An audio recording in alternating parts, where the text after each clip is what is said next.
இன்னைக்கு பர்சனல் ஃபினான்ஸா நிறைய கொஸ்டின்ஸ் வந்து டிஸ்கஸ் பண்ணலாம் அப்படின்னு சொல்லி பார்த்தேன். இந்த ஹெல்த் இன்சூரன்ஸ்ல இருக்க பெனிஃபிட்ஸ்லாம் வந்து டிஸ்கஸ் பண்ணலாம் அப்படின்னு சொல்லிட்டு பார்த்தேன். மின்ட்ல ஒரு ஆர்டிகல் ஒன்று பார்த்திருந்தேன். அதுல வந்து ஒருத்தர் போயிருக்காரு, ஹெல்த் இன்சூரன்ஸ்லாம் எடுத்திருக்காரு, ஆனுவல் பிரீமியம்லாம் கரெக்டா கட்டியிருக்காரு. அதுக்கப்புறம் ஹாஸ்பிட்டல் போயிருக்காரு. அங்க போனதுக்கு அப்புறம் அவருக்கு ஒரு பில் அமௌண்ட் வந்திருக்கு. அதுக்கப்புறமேட்டுக்கா அவரை வந்து 50% வந்து பே பண்ண சொல்லியிருக்காங்க.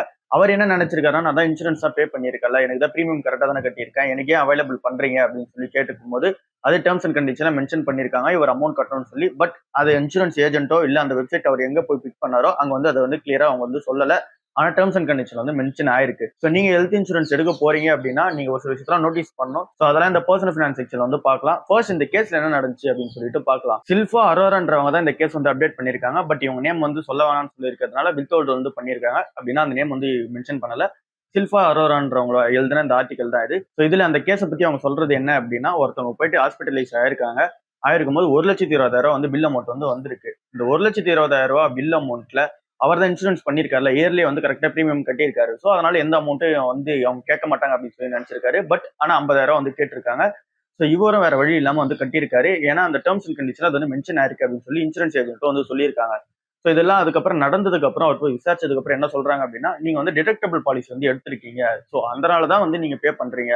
டிடக்டபிள் பாலிசினா என்ன அப்படின்னா, ஃபர்ஸ்ட் நம்ம வந்து ஒரு அமௌண்ட் வந்து கட்டணும். ஹாஸ்பிட்டலைஸ் ஆயிட்டோம் அப்படின்னா, ஃபார் எக்ஸாம்பிள் இந்த கேஸ்ல 1,20,000 வந்து இவர் வந்து டோட்டல் அமௌண்ட் வந்து கட்டியிருக்காரு. ஸோ அதுக்கு 50,000 வந்து டிடக்டபிள் பண்ணியிருக்காங்க. மீதி ரெஸ்ட் இருக்க அந்த 70,000 மட்டும் இங்க வந்து இன்சூரன்ஸ் ஏஜென்ட் வந்து கட்டியிருக்காங்க. ஸோ இந்த மாதிரி தான் டிடக்டபிள் வந்து ஒர்க் ஆகும். ஸோ இதுலயே வந்து கோபேன்னு சொல்லிட்டு ஒரு விஷயமா இருக்கு. இந்த டிடக்டபிள் கோபே இது எல்லாமே வந்து இந்த மாதிரி செக்மெண்ட் உள்ளதான் வரும். ஸோ இதுல நம்ம ஃபர்ஸ்ட் வந்து ஒரு அமௌண்ட் வந்து கட்டணும். அதுக்கப்புறமேட்டுக்கா தான் வந்து இன்சூரன்ஸ் ஏஜென்ட்ஸ் வந்து கட்டுவாங்க. அதுலயும் ஃபர்ஸ்ட் நம்ம தான் கட்டி ஆகணும். ஸோ இந்த மாதிரி ஹெல்த் இன்சூரன்ஸ்ல நிறைய விஷயம் இருக்கு. இது யாரும் வந்து நோட்டீஸ் பண்ண மாட்டாங்க.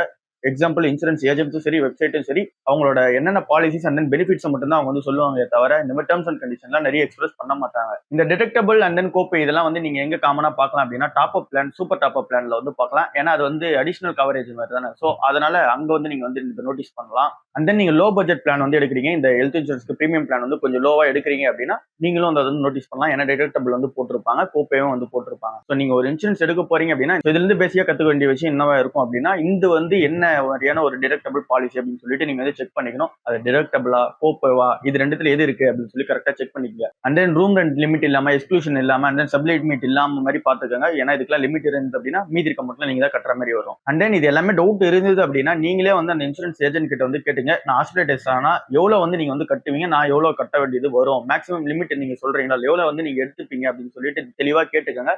அவங்க அதுக்கான ஆன்சர் வந்து கொடுப்பாங்க. ஸோ இது எல்லாத்தையும் செக் பண்ணீங்க. ஹெல்த் இன்சூரன்ஸ்ல நிறைய விஷயம் வந்து இருக்கு. ஸோ இது வந்து இன்னைக்கான ஆர்டிகல்ல டிஸ்கஸ் பண்ணியிருந்ததா சொல்றேன். அப்படியே நம்ம பர்சனல் ஃபினான்ஸ்ல இன்னொரு விஷயத்தையும் வந்து டிஸ்கஸ் பண்ணலாம். அதுதான் இந்த ஐடிஆர் ஃபைலிங்ன்றது. ஸோ இது வந்து இண்டிவிஜுவலுக்காக நான் ஃபுல்லா சொல்ல வர்றது. ஸோ இண்டிவிஜுவல்ஸ்க்குமே வந்து இங்க எக்ஸ்டெண்ட் வந்து பண்ணியிருந்தாங்க செப்டம்பர் 5ஆம் தேதி வரைக்கும். ஸோ அதுவுமே செப்டம்பர் 5ஆம் தேதி முடிய போகுது இந்த ஐடிஆர் ஃபைலிங்ன்றது. ஸோ இந்த டெட்லைனுக்குள்ள ஐடிஆர் ஃபைலிங் வந்து பண்ணீங்க. இதுல காமனா எல்லாரும் பண்ற 10 மிஸ்டேக்ஸ் வந்து நோட்டீஸ் பண்ணியிருந்தாங்க. அது என்ன இதெல்லாம் சொல்றேன். ஸோ நீங்களும் அந்த மிஸ்டேக்ஸ் வந்து பண்ணாம தவிர்த்துக்குங்க. அப்பதான் உங்களுக்கு ஐடிஆர் ஃபைலிங் வந்து ஸ்மூத்தா முடியும். ஃபர்ஸ்ட் வந்து ஐடிஆர் ஃபார்ம் வந்து கரெக்டா சூஸ் பண்றது. இங்க நிறைய ஐடிஆர் ஃபார்ம்ஸ் வந்து இருக்கு. உங்களோட சேலரி எவ்வளவா இருக்கோ அதுக்கேற்ற மாதிரியான ஐடிஆர் ஃபார்ம் வந்து சூஸ் பண்ணுங்க. ஃபார் எக்ஸாம்பிள் ஐடிஆர் 1ன்ற ஃபார்ம் வந்து 50 லட்சத்துக்கு கீழே யாரெல்லாம் சம்பாதிக்கிறாங்களோ அவங்களுக்கான ஒரு ஃபார்மா வந்து இருக்கு. ஃபார்மை கரெக்டா சூஸ் பண்ணிட்டு நீங்க ஃபைலிங் பண்ணதுக்கு அப்புறமா வெரிஃபைன்னு சொல்லிட்டு ஒன்று பண்ணுவாங்க. அதையும் கரெக்டா வந்து பண்ணீங்க. இல்ல அப்படின்னா உங்களோட ரிட்டர்ன் வந்து அவங்க ஃபைல் பண்ணல அப்படின்னு சொல்லி தான் ட்ரீட் பண்ணுவாங்க. ஸோ வெரிஃபை பண்றதுன்றது ரொம்ப முக்கியம். கரெக்டான அசஸ்மெண்ட் இயர் வந்து சூஸ் பண்ணணும் அடுத்தது. ஸோ இதுல நிறைய பேர் வந்து தப்பான அசஸ்மெண்ட் இயர் வந்து சூஸ் பண்ணிருங்க. இது 2025 to 26 வேற ஃபினான்ஷியல் இயர் வந்து போடாதீங்க. டீடைல்ஸ் நீங்க கொடுக்குறதுலாம் கரெக்டா இருக்கா அப்படின்னு சொல்லி செக் பண்ணீங்க. ஃபார் எக்ஸாம்பிள் உங்க நேம், டேட் ஆஃப் பர்த் இந்த மாதிரி பர்சனல் டீடைல்ஸா இருந்தாலும் சரி, இல்ல அப்படின்னா உங்களோட PAN card, Aadhaar card and then bank account details இது எல்லாமே சரி. ஸோ இதெல்லாம் கரெக்டா இருக்கான்னு சொல்லி செக் பண்ணிங்க. அண்ட் தென் வெரிஃபையும் பண்ணிக்கோங்க. இன்கம் வந்து ஹைட் பண்ணாதீங்க. ஃபார் எக்ஸாம்பிள் நீங்க சேவிங்ஸ் இன்ட்ரெஸ்ட் வந்து வருது, இல்ல பாண்ட் இன்ட்ரெஸ்ட் வந்து வருது, இல்ல நீங்க என்ன ரெண்ட் கொடுக்குறீங்க அதுல இருந்து இன்ட்ரெஸ்ட் வருது. ஸோ இந்த மாதிரி அதர் சோர்ஸ் ஆஃப் இன்கம் வந்து நிறைய வருது அப்படின்னா அதையுமே வந்து இங்க வந்து நோட்டீஸ் பண்ணுங்க. உங்களோட இன்கம் வந்து இங்க ஹைட் பண்ணவே பண்ணாதீங்க. அண்ட் தென் ஃபார்மெட் எல்லாமே கரெக்டா இருக்கான்னு சொல்லி செக் பண்ணிங்க. ஏன்னா இங்க ஒரு டேட்டாக்கும் நீங்க ஒரு ஃபார்மெட் வந்து கொடுக்கணும். ஸோ அந்த ஃபார்மெட்லாம் கரெக்டா இருக்கான்னு பாத்துக்கோங்க. கரெக்டான டாக்ஸ் ரெஜிமே வந்து சூஸ் பண்றது ரொம்ப முக்கியம். கேர்ஃபுல்லா வந்து சூஸ் பண்ணுங்க. நீங்க ஓல்டு டாக்ஸ் ரெஜிமே எடுக்க போறீங்களா இல்ல நியூ டாக்ஸ் ரெஜிமே எடுக்க போறீங்களா அப்படின்னு சொல்லிட்டு இந்த ஒரு விஷயத்த மட்டும் மறந்துடாதீங்க. கேபிட்டல் கெயின்ஸ்க்கு வந்து எக்ஸ்டென்ஷன் வந்து இருக்கு. ஃபார் எக்ஸாம்பிள் நீங்க கேபிட்டல் கெயின் வந்து பண்றீங்க, ஸ்டாக்லயோ மியூச்சுவல் ஃபண்ட்லயோ நீங்க வித்து ஒரு ப்ராஃபிட் வந்து எடுத்துட்டு வரீங்க அப்படின்னா அதை எடுத்து வந்து திரும்ப ரீஇன்வெஸ்ட்மெண்ட் பண்றீங்க அப்படின்னா அதுக்கு வந்து டாக்ஸ் எக்ஸம்ஷன் வந்து இருக்கு. ஸோ அந்த எக்ஸம்ஷன் வந்து யூஸ் பண்ணிங்க. ஸோ இந்த எக்ஸம்ஷன் எல்லாமே செக்ஷன் 54 இசி அப்படின்னு சொல்லிட்டு நிறைய செக்ஷன்ஸ் வந்து இருக்கு. இதுக்கு கீழே வந்து வரும். ஐடில இருந்து என்ன நோட்டீஸ் வந்திருக்கு அப்படின்னா அதை வந்து டினை பண்ணாதீங்க, அதை வந்து அப்படியே விட்டுறாதீங்க. ஸோ அதுக்கான லீகல் ரிப்ளை வந்து கொடுங்க. அது என்ன இதெல்லாம் வந்து செக் பண்ணிக்கோங்க. லாஸ்ட் வந்து அட்வான்ஸ் டாக்ஸ் பேமெண்ட் வந்து கரெக்டா கொடுத்துருங்க. ஸோ அதை வந்து ஃபெயில் பண்ணாதீங்க. மந்த் ஆன் மந்த் 1% வந்து இன்ட்ரெஸ்ட் வந்து உங்ககிட்ட இருந்து கலெக்ட் பண்ணுவாங்க நீங்க அட்வான்ஸ் டாக்ஸ் பேமெண்ட் கட்டல அப்படின்னா. ஸோ இப்போ நான் வந்து 10 வந்து லிஸ்ட் அவுட் பண்ணேன். ஸோ இது எல்லாமே கரெக்டா இருக்கான்னு செக் பண்ணிக்கோங்க. அந்த ஐடிஆர் ஃபைலிங் வந்து நீங்க புதுசா பண்றீங்க அப்படின்னா இது எல்லாமே பண்றது கொஞ்சம் கஷ்டம் தான். இது எல்லாமே சிஆர் டீமோட சப்போர்ட்டோட நீங்க பண்ணணும்னு ஆசைப்பட்டீங்க அப்படின்னா டிஸ்கிரிப்ஷன்ல ஒரு லிங்க் கொடுக்குறேன். ஸோ அதுல வந்து உங்களோட நேம் அண்ட் தென் உங்களோட டீடைல்ஸ் வந்து கொடுங்க. டாக்ஸ் டீமே வந்து உங்களுக்கு ஃபோன் பண்ணுவாங்க. செப்டம்பர் 5ஆம் தேதி வந்து டெட்லைன். ஸோ அதுக்குள்ளே வந்து கரெக்டா பண்ணிடுங்க. கொஞ்சம் முன்னாடியே பண்றது நல்லது. ஏன்னா அப்பதான் வந்து எரர்ஸ் வந்துச்சுனாலும் நம்மளால ரெக்டிஃபை பண்ண முடியும். ஸோ நம்மளால வந்து பெனால்டிஸ் இல்லாம வந்து தப்பிக்க முடியும். என்னோட சேலரி எவ்வளவா இருந்தா நான் வந்து ஐடிஆர் ஃபைலிங் பண்ணலாம் அப்படின்ற லாஸ்ட் டேட் வந்து வரும். சிம்பிளான இதுதான். நீங்க டாக்ஸ் ரெஜிமே வந்து ஓல்ட் டாக்ஸ் ரெஜிமே எடுக்கிறீங்க அப்படின்னா 2.5 lakh per annum அப்படி நீங்க சம்பாதிச்சீங்க அப்படின்னா நீங்க வந்து இந்த டாக்ஸ் ஃபில்லிங் வந்து பண்ணிக்கங்க. நியூ டாக்ஸ் ரெஜிமே எடுக்கிறீங்க அப்படின்னா 3 lakh per annum அப்படின்னா நீங்க மாசம் 18,000 சம்பாதிக்கீங்க அப்படின்னா ஓல்ட் டாக்ஸ் ரெஜிமேக்குள்ள வருவீங்க. ஸோ ஓல்ட் டாக்ஸ் ரெஜிமே நீங்க எடுக்கிறீங்கன்னும் போது ஸோ நீங்களும் வந்து ஃபைல் பண்ணி ஆகணும். 25,000 வந்து உங்களோட மாச சம்பளமா இருக்கு அப்படின்னா நியூ டாக்ஸ் ரெஜிமே வந்து நீங்க எடுக்கிறீங்க அப்படின்னும் போது நீங்களும் வந்து ஃபைல் பண்ணி ஆகணும். ஃபெடரல் பேங்கோட Q1 வந்து வந்திருக்கு. ஸோ இந்த Q1 பார்க்கும் போதே தெரியுது ஃபெடரல் பேங்க் வந்து ப்ரெஷர்ல இருக்காங்க அப்படின்னு சொல்லிட்டு. ஏன் அப்படின்னா ப்ராஃபிட் வந்து 15% வந்து விழுந்திருக்கு. என்ன ரீசன்னால அப்படின்னா இங்க வந்து பேட் லோன்ஸ் வந்து அதிகமா கொடுத்துருக்காங்க. என்ன செக்டர்ல அப்படின்னா அக்ரிகல்ச்சர் செக்டர்ல தான் வந்து அதிகமா கொடுத்துருக்காங்க.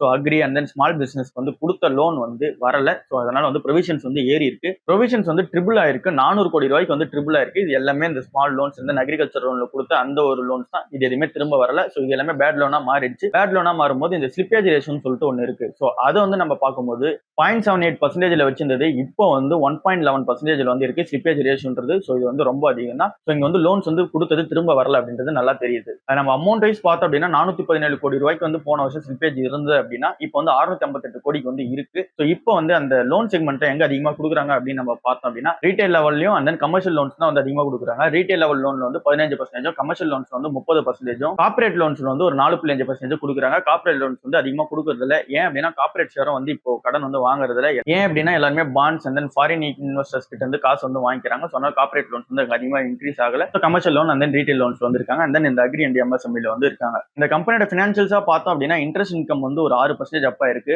இன்ட்ரெஸ்ட் எக்ஸ்பென்ஸ் வந்து ஒரு 8% வந்து அப்பா இருக்கு. அதர் இன்கமும் வந்து அதிகமா இருக்கு. இந்த ஃபீஸ் ட்ரெஷரி இதுல இருந்து ஏர்ன் பண்ற அமௌண்ட் இது வந்து ஒரு 22% வந்து அப்பா இருக்கு. இங்க கிராஸ் என்பியாவும் அப்பா இருக்கு, நெட் என்பியாவும் அப்பா இருக்கு. நெட் இன்ட்ரெஸ்ட் மார்ஜின் வந்து கம்மியா இருக்கு. ஸோ ஓவராலா பார்க்கும்போது இந்த ஒரு Q1 வந்து இந்த ஃபெடரல் பேங்க் வந்து கரெக்டா அமையல. சிஓ என்ன சொல்றாங்க அப்படின்னா இது எல்லாமே எங்களுக்கு மே மந்த் ப்ரெஷரா தான் இருக்கு. ஜூன் ஜூலைல வந்து எங்களுக்கு முடிஞ்சிடும். ஸோ Q1 வந்து கரெக்டா எங்களுக்கு அமையலன்றதை நாங்க ஒத்துக்கிறோம். Q2 Q3 வந்து இதுக்கான சால்வன்ஸ் வந்து நாங்க பண்ணுவோம். அண்ட் தென் இங்க ஸ்மால் பிசினஸ் லோன்ஸ் கொடுக்கறது வந்து கொஞ்சம் வந்து எக்ஸ்டெண்டா போய் வேற இடத்துல கொடுப்போம் அப்படின்னு சொல்றாங்க. கார்பரேட் லோன்ஸ்க்கான பிளான் வந்து இருக்கு. பட் யாரும் எடுக்க மாட்டாங்க. ஸோ இதெல்லாம் தான் இந்த ஃபெடரல் பேங்கோட Q1 இருக்கு. கோல்ட் ரேட் வந்து லாஸ்ட் 2 மாசமா எங்கேயுமே வந்து பெருசா போகல. ஒரு சவரனுக்கு வந்து 1000 ரூபாய் வந்து போன வாரம் ஏறிச்சு. ஸோ அதை தாண்டி பெரிய இம்ப்ரூவ்மெண்ட் எதுவும் கிடையாது. ஸோ அப் அண்ட் டவுன்ஸ் வந்து எதுவும் போகல.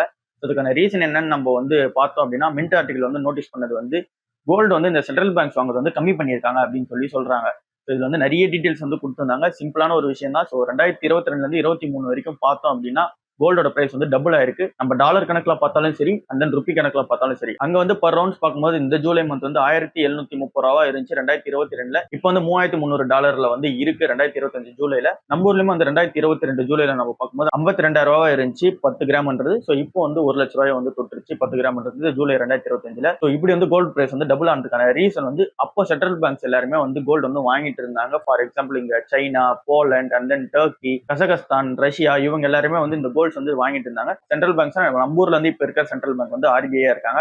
இந்த மாதிரி நம்ம யூஎஸ் போனா ஃபெடரல் ரிசர்வ் பேங்க் வந்து இருக்காங்க. ஸோ இந்த மாதிரி ஒரு கண்ட்ரிக்கும் சென்ட்ரல் பேங்க்ஸ் ஒருத்தவங்க இருப்பாங்க. ஸோ அவங்க எல்லாரும் கோல்டு வந்து வாங்கிட்டே வந்தாங்க. ஃபார் எக்ஸாம்பிள் இங்க ரஃபா எல்லாரும் சொல்றது என்னவா இருக்கு அப்படின்னா 1000 டன் வந்து பர் இயர் வந்து வாங்கியிருக்காங்க சென்ட்ரல் பேங்க்ஸ் எல்லாருமே.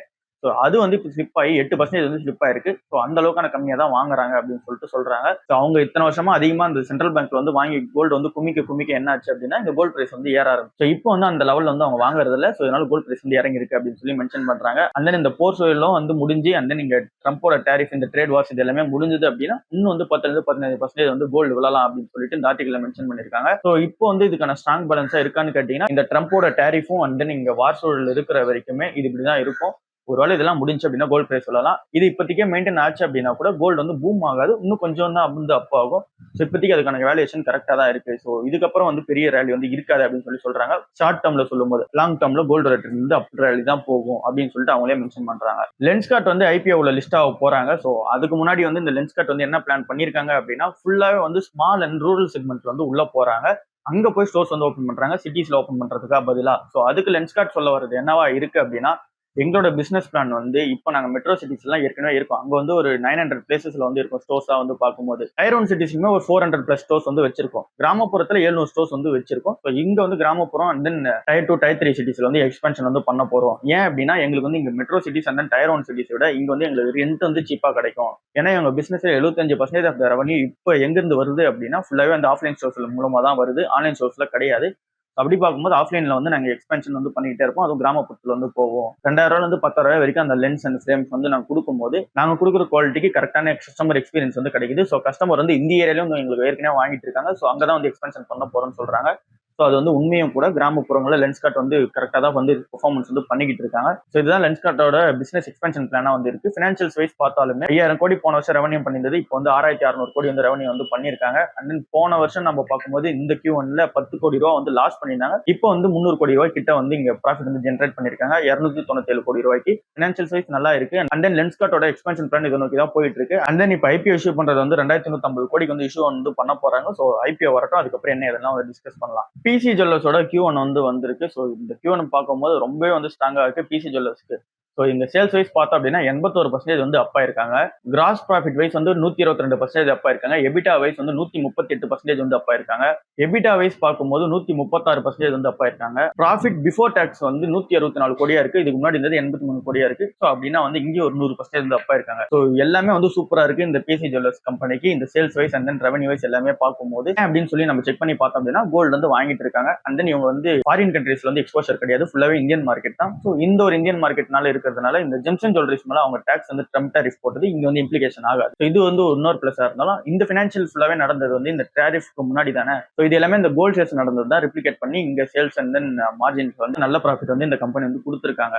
ஆனாலும் இந்த கம்பெனில இருக்க ஒரே பிரச்சனை என்ன அப்படின்னா இவங்க வந்து நிறைய கடன்ல வந்து இருக்காங்க. 50% வந்து போன பினான்சியல் இயர் இந்த 2024 to 25 வந்து கட்டியிருக்காங்க. ஸோ இந்த Q1ல மட்டுமே ஒரு 10% வந்து கடன் வந்து திரும்ப கட்டியிருக்காங்க. ஸோ இந்த மாதிரி கடனை வந்து திரும்ப கட்டிக்கிட்டே இருக்காங்க. ஓவராலா பார்க்கும்போது இது வந்து ஒரு மல்டி பேக்கர் ஸ்டாக் தான். இவங்க ஸ்டாக் ஸ்பிளிட் வந்து பண்ணியிருந்தாங்க. ஸோ ஸ்டாக் ஸ்பிளிட் பண்ணியுமே லாஸ்ட் 5 வருஷத்துல அந்த ஸ்டாக் ஸ்பிளிட்ல நம்ம அட்ஜஸ்ட் பண்ணி பார்த்தா கூட 9000% வந்து ரிட்டர்ன்ஸ் வந்து கொடுத்துருக்காங்க. 9000% வந்து ரிட்டர்ன் வந்து வந்திருக்கு. இந்த 1 இயர்ல மட்டுமே 55% வந்து ரிட்டர்ன் வந்திருக்கு. பட் ஆனா இது ஃபுல்லாவே இந்த ப்ரொமோட்டர் பேஸ் பண்ணி இருக்க கம்பெனியா இருக்கு. அண்ட் தென் நிறைய கடனும் வந்து வச்சிருக்காங்க. ஸோ என்னைக்கு ட்ரபிள் போய் முடியும்னு தெரியாத ஒரு ரீசனால தான் இதுக்கு முன்னாடி வரைக்கும் உள்ள போல. இந்த கடன் எல்லாம் இந்த பினான்சியல் 2026 கட்டி முடிச்சிரும்னு சொல்லி சொல்றாங்க. 2026 கட்டி முடிக்கட்டும், அதுக்கப்புறம் உள்ள போலாம் அப்படின்ற பிளான்ல நான் இருக்கேன். ஸோ பார்க்கலாம் என்ன இதெல்லாம் நடக்குது அப்படின்னு சொல்லிட்டு. பட் இந்த கம்பெனி திரும்ப ஃபண்ட் ரைஸ் பண்ற பிளான் வந்து இருக்காங்க. 2700 கோடி ரூபாய்க்கு வந்து கடன் வாங்க போறாங்க. ஸோ இது எல்லாமே ஃபுல்லா இந்த கன்வெர்டபிள் பாண்ட்ஸ் மூலமா தான் வந்து வாங்க போறாங்க. அண்ட் தென் ஏற்கனவே 500 கோடி ரூபாய்க்கு போர்டு அப்ரூவலோட இருக்காங்க. கடனை வாங்குறதுக்காக அப்ரூவல் வாங்கி வச்சுட்டு இந்த 500 கோடி ரூபாயும் வந்து கடனை வந்து வாங்க போறாங்க. ஸோ திரும்ப கடனை குறைக்கிறாங்க. ஏன் திரும்ப கடன் வாங்குறாங்கன்னு தெரியல. இது ஃபுல்லா எக்ஸ்பென்ஷன் பிளான் தான். பட்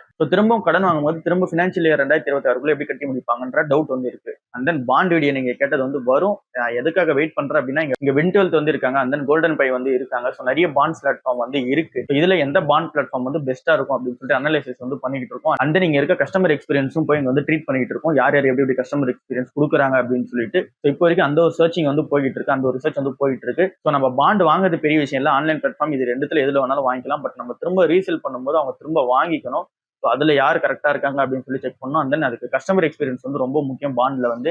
ஏன்னா நம்ம விற்க போகும்போது ஆன்லைன்ல வந்து செல் மட்டும் கொடுத்தா பத்தாது, அங்க வாங்குறதுக்கு வந்து ஆள் வேணும். இது எல்லாமே வந்து செகண்டரி மார்க்கெட்ல ட்ரேட் ஆகிற ஒரு விஷயமா இருக்கிறதுனால இது எல்லாமே வந்து செக் பண்ணிட்டு தான் வந்து பாண்ட் பிளாட்ஃபார்ம் வந்து நம்மளால கிளியரா வந்து டிஸ்க்ளோஸ் வந்து பண்ண முடியும். ஏன் அப்படின்னா பாண்டை பத்தி சொல்லிடலாம், இதெல்லாம் பண்ணுங்க, இதெல்லாம் பண்ணி வந்து நம்ம வாங்கிடலாம் அப்படின்னு சொல்லிட்டு. பட் ஆனா திரும்ப வந்து வாங்குற பிளாட்ஃபார்ம் வந்து வேணும்ல. ஸோ அதுக்காக தான் வெயிட் பண்ணிட்டு இருக்கேன். ஸோ வெயிட் பண்ணுங்க, உங்களுக்கான வீடியோ வந்து சேரும். ஸோ ஓவராலா இதுதான் இன்னைக்கான வீடியோவா இருக்கு. இதுல நீங்க கேட்ட கொஸ்டின்ஸ் எல்லாத்தையும் ஆன்சர் பண்ணிட்டேன். அண்ட் தென் பர்சனல் ஃபினான்ஸ் நிறைய விஷயம் வந்து டிஸ்க்ளோஸ் வந்து பண்ணியிருந்தோம். இதுல நீங்க ஐடிஆர் ஃபார்ம் வந்து ஃபில் பண்றது டவுட் இருந்துச்சு அப்படின்னா டிஸ்கிரிப்ஷன் லிங்க் இருக்கும். ஸோ அதுல வந்து நீங்க ஃபில் அவுட் பண்ணுங்க. உங்களோட இன்கம் வந்து 2.5 லேக் per annum மேல இருக்கு அப்படின்னா and then 3 lakh per annum மேல இருக்கு அப்படின்னா நீங்க வந்து ஃபார்ம் வந்து ஃபில் அவுட் பண்ணிங்க. ஸோ உங்களுக்கு டாக்ஸே வந்து அப்ளிகபிள் இல்லைன்னா கூட நீங்க ஃபில் பண்ணி வச்சுக்கிறது ரொம்ப நல்லது. ஸோ அந்த ஐடிஆர் ஃபைலிங் பண்ணும்போது உங்களோட எக்ஸ்பென்ஷன் நீங்க ஃபியூச்சர் லெவலில் போகும்போது நீங்க லோன்ஸ் எதனா அப்ளை பண்ண போறீங்க அப்படின்னா கூட நீங்க ஐடிஆர் ஃபைலிங்லாம் பண்ணதை வச்சு ஸோ அங்க வந்து லோன் ப்ரொசீடிக்கு எல்லாத்துக்குமே வந்து யூஸ்ஃபுல்லா இருக்கும்.